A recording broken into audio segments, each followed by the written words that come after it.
ನಮಸ್ಕಾರ ಸ್ನೇಹಿತರೆ, ಇದೀಗ ತಾನೇ ಬಂದಿರುವಂತಹ ಮುಖ್ಯವಾದ ಮಾಹಿತಿ.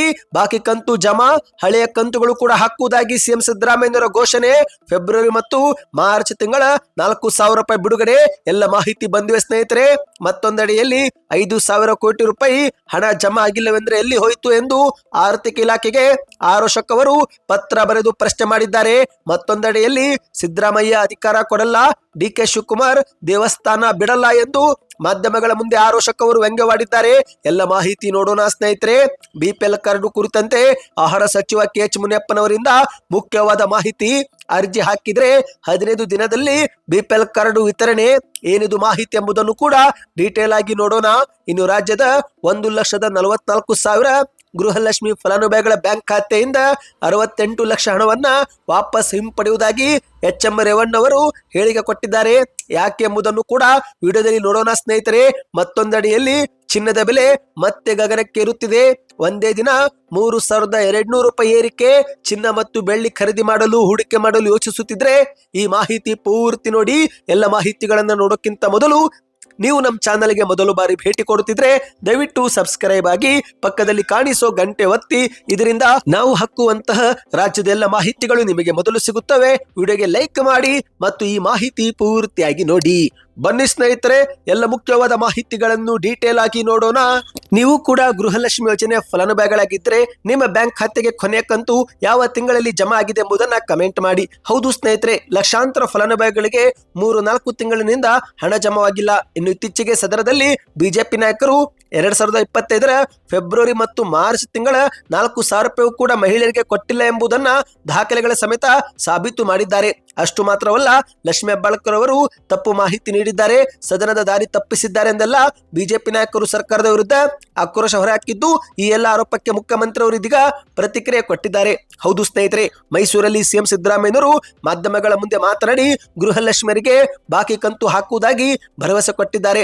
ಫೆಬ್ರವರಿ ಮತ್ತು ಮಾರ್ಚ್ ತಿಂಗಳ ಹಣ ಬಿಡುಗಡೆ ಆಗಿಲ್ಲ ಎಂಬುದು ಗೊತ್ತಾಗಿದೆ. ಶೀಘ್ರವೇ ಪರಿಶೀಲಿಸಿ ಈ ಒಂದು ಕಂತುಗಳನ್ನ ಜಮೆ ಮಾಡುತ್ತೇವೆ ಎಂದು ಸಿದ್ದರಾಮಯ್ಯನವರು ಹೇಳಿದ್ದಾರೆ. ನಮ್ಮ ಖಜಾನೆಯಲ್ಲಿ ಹಣವಿಲ್ಲದಿದ್ರೆ ಇಲ್ಲಿವರೆಗೆ 23 ಕಂತು ಕೊಡಲು ಹೇಗೆ ಸಾಧ್ಯವಾಗುತ್ತಿತ್ತು ಎಂದು ಮಾಧ್ಯಮದವರ ಮುಂದೆನೆ ಮುಖ್ಯಮಂತ್ರಿಯವರು ಗುಡುಗಿದ್ದಾರೆ. ಹೌದು ಸ್ನೇಹಿತರೆ, ಇದೀಗ ಸಿಎಂ ಸಿದ್ದರಾಮಯ್ಯನವರು ಹಲವಾರು ಪ್ರಶ್ನೆಗಳಿಗೆ ಉತ್ತರ ಕೊಟ್ಟಿದ್ದಾರೆ. ಬಿಜೆಪಿ ನಾಯಕರು ಗೃಹಲಕ್ಷ್ಮಿ ಯೋಜನೆ ಹಣವನ್ನ ಲಪಟಾಯಿಸಿದ್ದಾರೆ ಎಂದು ಆರೋಪ ಮಾಡಿದ್ದು, ಆ ಒಂದು ಆರೋಪಕ್ಕೂ ಕೂಡ ಸಿಎಂ ಅವರು ಮಾತನಾಡಿ, ಅಲ್ಲ ರೀ, ಫಲಾನುಭವಿಗಳಿಗೆ ನೇರವಾಗಿ ಹಣ ವರ್ಗಾವಣೆ ಆಗುವಾಗ ಇಲ್ಲಿ ಲಪಟಾಯಿಸುವ ಪ್ರಶ್ನೆ ಎಲ್ಲಿಂದ ಉದ್ಭವ ಆಗುತ್ತೆ ಎಂದು ಪ್ರಶ್ನೆ ಮಾಡಿದ್ದಾರೆ. ಹಣವನ್ನು ಯಾರೂ ಕೂಡ ತೆಗೆದುಕೊಳ್ಳಲು ಆಗೋದಿಲ್ಲ. ಇದು ನೇರ ನಗದು ವರ್ಗಾವಣೆ. ಹಣ ಬಿಡುಗಡೆ ಆಗಿದ್ದಿಲ್ಲ, ಹಾಗಾಗಿ ಜಮಾ ಆಗಿದ್ದಿಲ್ಲ. ಇಲ್ಲಿ ಲಪಟಾಯಿಸೋ ಪ್ರಶ್ನೆ ಬರೋದಿಲ್ಲ ಎಂದು ಸಿಎಂ ಅವರು ಉತ್ತರ ಕೊಟ್ಟಿದ್ದಾರೆ. ಇನ್ನು ಇದೇ ನಡುವೆ ರಾಜ್ಯ ಸರ್ಕಾರ ಜಾರಿಗೆ ತರುತ್ತಿರುವ ದ್ವೇಷ ಭಾಷಣ ತಡೆ ಮಸೂದೆ ಕೆಲವರನ್ನ ಗುರಿಯಾಗಿಸಿಕೊಂಡು ರೂಪಿಸಲಾಗಿದೆ ಎಂಬ ಬಿಜೆಪಿ ಆರೋಪಕ್ಕೆ ಮಾತನಾಡಿದಂತ ಸಿಎಂ ಅವರು, ನೋಡ್ರಿ, ಪ್ರಚೋದನಾಕಾರಿ ಭಾಷಣ ಮಾಡುವವರು ಮಾತ್ರ ಈ ಮಸೂದೆ ವಿರೋಧಿಸುತ್ತಾರೆ. ಪ್ರಚೋದನಾಕಾರಿ ಭಾಷಣ ಮಾಡದೆ ಹೋದ್ರೆ ಯಾರು ಕೂಡ ಸುಮ್ನೆ ಪ್ರಕರಣ ದಾಖಲಿಸೋದಿಲ್ಲ. ಬಿಜೆಪಿಯವರು ಕುಂಬಳಕಾಯಿ ಕಳ್ಳವೆಂದ್ರೆ ಏಕೆ ಹೆಗಲು ಮುಟ್ಟಿ ನೋಡಿಕೊಳ್ಳುತ್ತಿದ್ದಾರೆ ಎಂದು ಮುಖ್ಯಮಂತ್ರಿಯವರು ತಿರುಗೇಟು ಕೊಟ್ಟಿದ್ದಾರೆ. ಬನ್ನಿ ಸ್ನೇಹಿತರೆ, ಎರಡನೇ ಮಾಹಿತಿಗೆ ಹೋಗೋಣ. ಗೃಹಲಕ್ಷ್ಮಿಯರಿಗೆ 2 ತಿಂಗಳ ಕಂತು ಜಮಾ ಆಗಿಲ್ಲವೆಂದ್ರೆ ಆ 5,000 ಕೋಟಿ ರೂಪಾಯಿ ಹಣ ಎಲ್ಲಿ ಹೋಯಿತು ಎಂದು ಆರ್ಥಿಕ ಇಲಾಖೆಗೆ ಆರೋಶಕ್ ಅವರು ಪತ್ರ ಬರೆದು ಪ್ರಶ್ನೆ ಮಾಡಿದ್ದಾರೆ. ಹೌದು ಸ್ನೇಹಿತರೆ, ಗೃಹಲಕ್ಷ್ಮಿ ಯೋಜನೆ ಹಣದ ಕುರಿತಂತೆ ವಿಪಕ್ಷ ನಾಯಕರಾಗಿರುವ ಆರೋಶಕ್ ಅವರು ಪತ್ರ ಬರೆದಿದ್ದು 5,000 ಕೋಟಿ ರೂಪಾಯಿ ಗೃಹಲಕ್ಷ್ಮಿ ಯೋಜನೆ ಹಣ ಎಲ್ಲಿ ಹೋಯಿತು ಎಂದು ಪ್ರಶ್ನೆ ಮಾಡಿದ್ದಾರೆ. ಬಜೆಟ್ನಲ್ಲಿ ಅನುದಾನ ಮೀಸಲಿಟ್ಟಿದ್ರೆ ಆ ಕಂತುಗಳು ಏಕೆ ಜಮೆ ಆಗಿಲ್ಲವೆಂದ್ರೆ ಕಂತುಗಳು ಎಲ್ಲಿ ಹೋತು ಎಂದು ಪತ್ರವನ್ನ ಬರೆದಿದ್ದಾರೆ. ನೀವು ಸ್ಕ್ರೀನ್ ಮೇಲೆ ಒಂದು ಪತ್ರದ ಫೋಟೋ ಕೂಡ ನೋಡ್ತಿರಬಹುದು ಸ್ನೇಹಿತರೆ. ಇದು ಆರೋಶಕ್ ಅವರು ಆರ್ಥಿಕ ಇಲಾಖೆಗೆ ಬರೆದಂತ ಪತ್ರವಾಗಿದೆ. ಇನ್ನು ಅಷ್ಟು ಮಾತ್ರವಲ್ಲ ಸ್ನೇಹಿತರೆ, ಸಾಮಾಜಿಕ ಜಾಲತಾಣ ಟ್ವಿಟರ್ ನಲ್ಲಿ ಮುಖ್ಯಮಂತ್ರಿಯವರಿಗೆ ಪ್ರಶ್ನೆಯೂ ಕೂಡ ಮಾಡಿದ್ದಾರೆ. ಹೌದು, ಸತ್ಯದ ಮೇಲೆ ಪ್ರಮಾಣ ವಚನ ಸ್ವೀಕರಿಸಿರುವಂತಹ ಮುಖ್ಯಮಂತ್ರಿಗಳು ನನ್ನ ಪ್ರಶ್ನೆಗಳಿಗೆ ಪ್ರಾಮಾಣಿಕ ಉತ್ತರ ಕೊಡಿಸುವ ಮೂಲಕ ಕರ್ನಾಟಕದ ಜನತೆಗೆ ಸತ್ಯ ದರ್ಶನ ಮಾಡಿಸುತ್ತಾರೆ ಎಂದು ನಾನು ನಂಬಿದ್ದೇನೆ ಎಂದು ಟ್ವೀಟ್ ಕೂಡ ಮಾಡಿದ್ದಾರೆ. ಬನ್ನಿ ಸ್ನೇಹಿತರೆ, ಇದೇ ಮಧ್ಯೆ ಮತ್ತೊಂದು ಮಾಹಿತಿ ಏನೆಂದ್ರೆ, ಸಿದ್ದರಾಮಯ್ಯ ಅಧಿಕಾರ ಕೊಡಲ್ಲ, ಡಿಕೆ ಶಿವಕುಮಾರ್ ಅವರು ದೇವಸ್ಥಾನ ಬಿಡಲ್ಲ ಎಂದು ಆರೋಶಕ್ ಅವರು ವ್ಯಂಗ್ಯವಾಡಿದ್ದಾರೆ. ಬೆಂಗಳೂರಲ್ಲಿ ಮಾಹಿತಿ ಕೊಟ್ಟಂತ ಆರೋಶಕ್ ಅವರು, ಸಿದ್ದರಾಮಯ್ಯ ಅಧಿಕಾರ ಕೊಡಲ್ಲ, ಡಿಕೆ ಶಿವಕುಮಾರ್ ದೇವಸ್ಥಾನ ಬಿಡಲ್ಲ, ಕರ್ನಾಟಕದಲ್ಲಿ ಇಷ್ಟೇ ನಡೀತಾ ಇರೋದು ಎಂದು ಮಾಧ್ಯಮಗಳ ಮುಂದೆ ವ್ಯಂಗ್ಯವಾಡಿದ್ದಾರೆ. ಒಂದು ಕಡೆಯಲ್ಲಿ ಸಿದ್ದರಾಮಯ್ಯನವರ ಗ್ಯಾಂಗು ಡಿನ್ನರ್ ಪಾಲಿಟಿಕ್ಸ್ ಮಾಡ್ತಾ ಇದೆ, ಮತ್ತೊಂದೆಡೆಯಲ್ಲಿ ಡಿ ಕೆ ಶಿವಕುಮಾರ್ ಅವರು ಟೆಂಪಲ್ ರನ್ ಮಾಡುತ್ತಿದ್ದಾರೆ. ಅಧಿವೇಶನಕ್ಕೆ ಡಿ ಕೆ ಶಿವಕುಮಾರ್ ಅವರು ಬರುತ್ತಿರಲಿಲ್ಲ. ಅಧಿವೇಶನ ನಡೆಯುತ್ತಿರುವಾಗ ಜನಪ್ರತಿನಿಧಿಯಾಗಿ ಕೆಲಸ ಅವರು ಮಾಡಬೇಕಾಗಿತ್ತು. ಆದ್ರೆ ಅದನ್ನ ಬಿಟ್ಟು ಜನರ ತೆರಿಗೆ ದುಡ್ಡಲ್ಲಿ ಅವರು ದೇವಸ್ಥಾನ ರೌಂಡ್ ಹಾಕುತ್ತಿದ್ರು ಎಂದು ಆರೋಶಕ್ ಅವರು ವಾಗ್ದಾಳಿ ಮಾಡಿದ್ದಾರೆ. ಇದೀಗ ಡಿ ಕೆ ಶಿವಕುಮಾರ್ ಅವರು ಯಾವ ಸಿಎಂ ಸ್ಥಾನ ಬೇಡ, ಸಾಮಾನ್ಯ ಕಾರ್ಯಕರ್ತನಾಗಿ ಇದ್ದು ಬಿಡುತ್ತೇನಂತಿದ್ದಾರೆ. ಅದು ಹೇಗೆ ಸಾಧ್ಯ? ಹಾಗಾದ್ರೆ ರಾಜೀನಾಮೆ ಕೊಟ್ಟು ಇರಲಿ ಎಂದು ಡಿ ಕೆ ಶಿವಕುಮಾರ್ ಅವರಿಗೆ ಟಕ್ಕರ್ ಕೊಟ್ಟಿದ್ದಾರೆ. ಈಗಾಗಲೇ ಕರ್ನಾಟಕದ ಕೆಲವು ಕಡೆಗಳಲ್ಲಿ ಸ್ಥಳೀಯ ಸಂಸ್ಥೆಗಳಲ್ಲಿ ಚುನಾವಣೆ ನಡೆದಿದ್ದು ಎಲ್ಲಾ ಕಡೆಗೆ ಬಿಜೆಪಿ ಹೆಚ್ಚು ಸ್ಥಾನ ಗೆದ್ದಿದೆ. ಕಾಂಗ್ರೆಸ್ ಸರ್ಕಾರ ತೊಲಗುವ ಮುನ್ಸೂಚನೆ ಇದು. ಇವರು ಇದೇ ರೀತಿ ಕಾಂಗ್ರೆಸ್ನಲ್ಲಿ ಕಿತ್ತಾಡುತ್ತಿದ್ರೆ ಮನೆಗೆ ಹೋಗೋದು ಮಾತ್ರ ಗ್ಯಾರಂಟಿ ಎಂದು ಆರೋಶಕ್ ಅವರು ತಿಳಿಸಿದ್ದಾರೆ. ಬನ್ನಿ ಸ್ನೇಹಿತರೆ, ಮತ್ತೊಂದು ಮಾಹಿತಿಗೂ ಹೋಗೋಣ.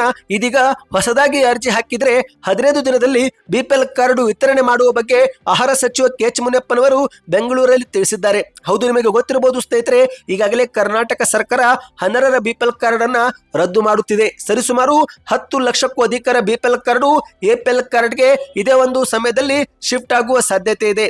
ಆದ್ರೆ ಈಗ ಮಾಧ್ಯಮಗಳ ಮುಂದೆ ಆಹಾರ ಸಚಿವ ಕೆ ಎಚ್ ಮುನಿಯಪ್ಪನವರು ಮಾತನಾಡಿದ್ದು, ಒಂದೊಮ್ಮೆ ನೀವು ಅರ್ಹರಾಗಿದ್ರು ಕೂಡ ಬಿಪಿಎಲ್ ಕಾರ್ಡ್ ರದ್ದಾದ್ರೆ ತಕ್ಷಣವೇ ತಹಶೀಲ್ದಾರ್ಗೆ ಭೇಟಿ ಮಾಡಿ ಹೊಸದಾಗಿ ಅರ್ಜಿ ಹಾಕಬೇಕು. 15 ದಿನಗಳ ಒಳಗೆ ಪಡಿತರ ಮತ್ತೆ ನಾವು ಕೊಡುತ್ತೇವೆ, ಆದ್ರೆ ಅಗತ್ಯ ದಾಖಲೆಗಳನ್ನ ಸಲ್ಲಿಕೆ ಮಾಡಬೇಕು ಎಂದು ಕೆ ಎಚ್ ಮುನಿಯಪ್ಪನವರು ಮಾಹಿತಿ ಕೊಟ್ಟಿದ್ದಾರೆ. ಇನ್ನು ಇದೇ ಮಧ್ಯೆ ಸ್ನೇಹಿತರೆ, ಕರ್ನಾಟಕದಲ್ಲಿ ಆಸ್ತಿ ಪಾಸ್ತಿ ಇದ್ದವರು ಕೂಡ ಬಿಪಿಎಲ್ ಕಾರ್ಡ್ ಹೊಂದಿದ್ದು ಈ ವಿಚಾರವಾಗಿ ಅದನ್ನ ಪತ್ತೆ ಹಚ್ಚುವ ಕೆಲಸ ನಾವು ಮಾಡುತ್ತಿದ್ದೇವೆ ಎಂದು ಕೆ ಎಚ್ ಮುನಿಯಪ್ಪನವರು ಹೇಳಿಕೆ ಕೊಟ್ಟಿದ್ದಾರೆ. ಇನ್ನು ಇದೇ ನಡುವೆ ಸ್ನೇಹಿತರೆ, ಹೊರ ರಾಜ್ಯಗಳಿಗೆ ಅನ್ನಭಾಗ್ಯ ಯೋಜನೆಯ ಪಡಿತರಕ್ಕಿ ಕಳ್ಳ ಸಾಗಾಣಿಕೆ ಮಾಡುತ್ತಿರುವ ವಿಚಾರ ಬಗ್ಗೆ ನಾವು ಕ್ರಮ ಜರುಗಿಸಿದ್ದೇವೆ. ಇಲ್ಲಿಯವರೆಗೆ ಕರ್ನಾಟಕದ ಹಲವೆಡೆ 574 ಜನರನ್ನ ಅರೆಸ್ಟ್ ಕೂಡ ಮಾಡಿ ಕಠಿಣ ಕ್ರಮವೇ ತೆಗೆದುಕೊಂಡಿದ್ದೇವೆ. ಇನ್ನು ಮುಂದೆ ಮತ್ತೆ ಹಾಗೆ ನಡೆಯೋದಿಲ್ಲ ಎಂದು ಹೇಳಿಕೆಯನ್ನು ಕೊಟ್ಟಿದ್ದಾರೆ. ಇನ್ನು ಇದೇ ನಡುವೆ ಸ್ನೇಹಿತರೆ, ಕಾಂಗ್ರೆಸ್ ಸರ್ಕಾರ ಜಾರಿಗೆ ತರುತ್ತಿರುವ ಇಂದಿರಾ ಕಿಟ್ ಯಾವಾಗ ಜಾರಿಗೆ ಆಗುತ್ತೆ ಎಂಬ ಬಗ್ಗೆ ಮಾಹಿತಿ ಕೊಟ್ಟಂತೆ ಇವರು, ಈಗ ನಮಗೆ ಅಕ್ಕಿ ಕೊಡುವುದು ಹೆಚ್ಚಾಯಿತು ಎಂಬ ಭಾವನೆ ಇದೆ, ಹಾಗಾಗಿ ನೀವು ಹೊಸ ಯೋಜನೆ ಜಾರಿಗೆ ಮಾಡಿದ್ದೇವೆ. ಇಂದಿರಾ ಕಿಟ್ ಹೊಸ ಯೋಜನೆ ಜಾರಿಗೆ ಆಗಿದ್ದು ಇದು ಜನವರಿ ಅಥವಾ ಫೆಬ್ರವರಿ ವೇಳೆ ಜಾರಿಯಾಗುತ್ತೆ. ತೊಗರಿಬೇಳೆ, ಸಕ್ಕರೆ, ಅಡುಗೆ ಎಣ್ಣೆ, ಉಪ್ಪು ಸೇರಿದಂತೆ ಇತರೆ ಆಹಾರ ಪದಾರ್ಥ ನಾವು ಕೊಡುತ್ತೇವೆ ಎಂದು ಮಾಧ್ಯಮಗಳ ಮುಂದೆ ತಿಳಿಸಿದ್ದಾರೆ. ಇನ್ನು ಹೊಸದಾಗಿ ಬಿಪಿಎಲ್ ಕಾರ್ಡ್ ಅರ್ಜಿ ಯಾವಾಗ ಕರೆಯುತ್ತೀರಾ ಎಂಬ ಪ್ರಶ್ನೆಗೆ ಮೊದಲು 12ರ ಬಿಪಿಎಲ್ ಕಾರ್ಡ್ ಅನ್ನ ಎಪಿಎಲ್ ಕಾರ್ಡ್ಗೆ ಶಿಫ್ಟ್ ಮಾಡಿ ನಂತರ ಹೊಸದಾಗಿಯೂ ಕೂಡ ಬಿಪಿಎಲ್ ಕಾರ್ಡ್ ಅರ್ಹರಿಗೆ ತಲುಪಿಸುತ್ತೇವೆ ಎಂದು ಉತ್ತರ ಕೊಟ್ಟಿದ್ದಾರೆ. ಸ್ನೇಹಿತರೆ, ಈಗ ಇದೇ ಮಧ್ಯೆ ಒಂದು ಶಾಕಿಂಗ್ ಮಾಹಿತಿ ನೋಡೋಣ. ರಾಜ್ಯದ 1,44,000 ಗೃಹಲಕ್ಷ್ಮಿಯರ ಬ್ಯಾಂಕ್ ಖಾತೆಯಿಂದ 68 ಲಕ್ಷ ಹಣವನ್ನ ವಾಪಸ್ ತೆಗೆದುಕೊಳ್ಳುವುದಾಗಿ ಎಚ್ ಎಂ ರೇವಣ್ಣವರು ಮಾಹಿತಿ ನೀಡಿದ್ದಾರೆ. ಹೌದು ಸ್ನೇಹಿತರೆ, ಮಂಗಳೂರು ಜಿಲ್ಲೆಯಲ್ಲಿ ಮಾಹಿತಿ ಕೊಟ್ಟಂತ ಎಚ್ ಎಂ ರೇವಣ್ಣವರು ಗೃಹಲಕ್ಷ್ಮಿ ಯೋಜನೆ ಫಲಾನುಭವಿಗಳಲ್ಲಿ 1,44,000 ಮಂದಿ ಇಲ್ಲಿವರೆಗೆ ಮೃತಪಟ್ಟಿದ್ದು, ಆ ಬಳಿಕವೂ ಕೂಡ ಅವರ ಖಾತೆಗೆ ಸುಮಾರು 68 ಲಕ್ಷ ಜಮೆ ಆಗಿದೆ. ಹಾಗಾಗಿ ಈ ಒಂದು ಹಣವನ್ನ ಹಿಂಪಡೆಯುವ ಪ್ರಯತ್ನ ಮಾಡುತ್ತಿದ್ದೇವೆ ಎಂದು ಹೇಳಿಕೆ ಕೊಟ್ಟಿದ್ದಾರೆ. ಅಂದಹಾಗೆ ಸ್ನೇಹಿತರೆ, ಈಗಾಗಲೇ ಸಚಿವ ಲಕ್ಷ್ಮೀ ಹೆಬ್ಬಾಳ್ಕರ್ ಅವರು ಸಹ ಈ ಬಗ್ಗೆ ಇತ್ತೀಚೆಗೆ ಮಾಹಿತಿ ಕೊಟ್ಟಿದ್ದಾರೆ.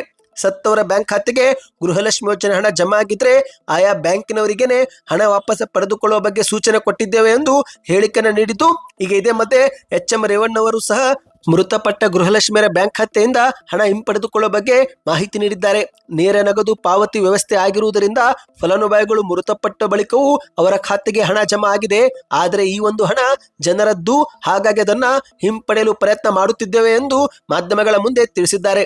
ಬನ್ನಿ ಸ್ನೇಹಿತರೆ, ಕೊನೆ ಮಾಹಿತಿಗೆ ಹೋಗೋಣ. ನೀವೇ ಅಥವಾ ಬೆಳ್ಳಿಯಲ್ಲಿ ಹೂಡಿಕೆ ಮಾಡಲು ಇಚ್ಛಿಸುತ್ತಿದ್ರೆ ಇದೊಂದು ನಿಮಗೆ ಮುಖ್ಯವಾದ ಮಾಹಿತಿ. ಹೌದು ಸ್ನೇಹಿತರೆ, ಭಾರತ ಮಾತ್ರವಲ್ಲದೆ ಅಂತಾರಾಷ್ಟ್ರೀಯ ಮಾರುಕಟ್ಟೆಯಲ್ಲೂ ಕೂಡ ಚಿನ್ನ ಮತ್ತು ಬೆಳ್ಳಿ ಸತತವಾಗಿ ಏರಿಕೆ ಮುಂದುವರಿಸಿದೆ. ದಿನದಿಂದ ದಿನಕ್ಕೆ ಚಿನ್ನ ಮತ್ತು ಬೆಳ್ಳಿ ಹೊಸ ದಾಖಲೆ ಬರೆಯುತ್ತಿವೆ ಸ್ನೇಹಿತರೆ. ಸಾಮಾನ್ಯ ಮಧ್ಯಮ ವರ್ಗದ ಬಡ ಜನರ ಕಲ್ಪನೆಗೂ ಮೀರಿ ಚಿನ್ನ ಏರಿಕೆ ಆಗುತ್ತಿರುವುದರಿಂದ ಚಿನ್ನ ಪ್ರಿಯರಿಗೆ ದೊಡ್ಡ ತಲೆನೋವಾಗಿ ಪರಿಣಮಿಸಿದೆ. ಹೌದು ಸ್ನೇಹಿತರೆ, 1,40,000 ಚಿನ್ನ ಶೀಘ್ರವೇ ಮುಟ್ಟಲಿದೆ ಎಂದು ಹೇಳಲಾಗಿದೆ. ಹೌದು, ಡಿಸೆಂಬರ್ 26ರ ಮಾರುಕಟ್ಟೆ ಪ್ರಕಾರ 1 ಗ್ರಾಂ ಶುದ್ಧ ಚಿನ್ನ 13,930 ರೂಪಾಯಿ. ಅಂದ್ರೆ ಸ್ನೇಹಿತರೆ, ಕೇವಲ 70 ರೂಪಾಯಿ ಮಾತ್ರ ವ್ಯತ್ಯಾಸವಿದೆ. ಶೀಘ್ರವೇ 1 ಗ್ರಾಮ್ಗೆ 14,000 ರೂಪಾಯಿ ಆಗುತ್ತೆ. ಅಂದ್ರೆ 10 ಗ್ರಾಮ್ಗೆ 1,40,000 ಆಗುತ್ತೆ ಸ್ನೇಹಿತರೆ. 2025ರ ಪ್ರಾರಂಭದಲ್ಲಿ 10 ಗ್ರಾಮು 72,000ದಿಂದ 75,000 ಆಸುಪಾಸು ಇತ್ತು. ಈಗ ಒಂದೇ ವರ್ಷದಲ್ಲಿ ಚಿನ್ನ ದುಪ್ಪಟ್ಟಾಗಿದೆ. ಇನ್ನು ಅದೇ ರೀತಿ ಸ್ನೇಹಿತರೆ, ಬೆಳ್ಳಿ ಬೆಲೆಯೂ ಸಹ ಸತತವಾಗಿ ಏರಿಕೆ ಕಾಣುತ್ತಿದೆ. ಸದ್ಯಕ್ಕೆ 1 ಕೆಜಿ ಬೆಳ್ಳಿ 2,14,000 ರೂಪಾಯಿ ಇದ್ದು ಶೀಘ್ರವೇ ಇದು 2,50,000 ದಾಟಲಿದೆ ಎಂದು ಆಭರಣ ಸಂಘಟನೆಗಳು ಅಭಿಪ್ರಾಯಪಟ್ಟಿದ್ದಾರೆ. ಯಾಕಂದ್ರೆ ಸ್ನೇಹಿತರೆ, ಚಿನ್ನಕ್ಕಿಂತ ಬೆಳ್ಳಿ ಹೆಚ್ಚಾಗಿ ಖರೀದಿ ಆಗ್ತಾ ಇದೆ. ಹೌದು, ದೊಡ್ಡ ದೊಡ್ಡ ಕೈಗಾರಿಕೆಗಳಲ್ಲಿ ಯಂತ್ರಗಳನ್ನ ತಯಾರು ಮಾಡುವ ವೇಳೆ ಯಂತ್ರಗಳನ್ನು ಬೆಳ್ಳಿಯಿಂದ ಕೋಟಿಂಗ್ ಮಾಡುತ್ತಿದ್ದು, ಅಂದ್ರೆ ಯಂತ್ರಗಳನ್ನ ತಯಾರಿಸುವ ವೇಳೆ ಬೆಳ್ಳಿ ಬಳಕೆ ಮಾಡುತ್ತಿದ್ದು, ಹಾಗಾಗಿ ಬೆಳ್ಳಿಗೆ ಬೇಡಿಕೆ ಹೆಚ್ಚಾಗಿದೆ. ಹಾಗಾಗಿ ಚಿನ್ನಕ್ಕಿಂತ ಬೆಳ್ಳಿಯ ಬೆಲೆ ಸಖತ್ತಾಗಿ ಏರಿಕೆ ಆಗುತ್ತಿದೆ. ನೀವೇನಾದ್ರೂ ಹೂಡಿಕೆ ಮಾಡಲು ಇಚ್ಛಿಸುವರಾಗಿದ್ರೆ ಬೆಳ್ಳಿಯಲ್ಲೂ ಕೂಡ ಹೂಡಿಕೆ ಮಾಡಬಹುದು ಎಂದು ಹೇಳಲಾಗಿದೆ ಸ್ನೇಹಿತರೆ. ಸದ್ಯಕ್ಕೆ ಇಷ್ಟೇ ಇತ್ತು. ಈ ಎಲ್ಲ ಮಾಹಿತಿ ನಿಮಗೆ ಇಷ್ಟವಾಗಿದ್ರೆ ವಿಡಿಯೋಗೆ ಲೈಕ್ ಮಾಡಿ, ಮುಂಬರೋ ಮಾಹಿತಿಗೋಸ್ಕರ ಚಾನಲ್ಗೆ ಸಬ್ಸ್ಕ್ರೈಬ್ ಆಗಿ.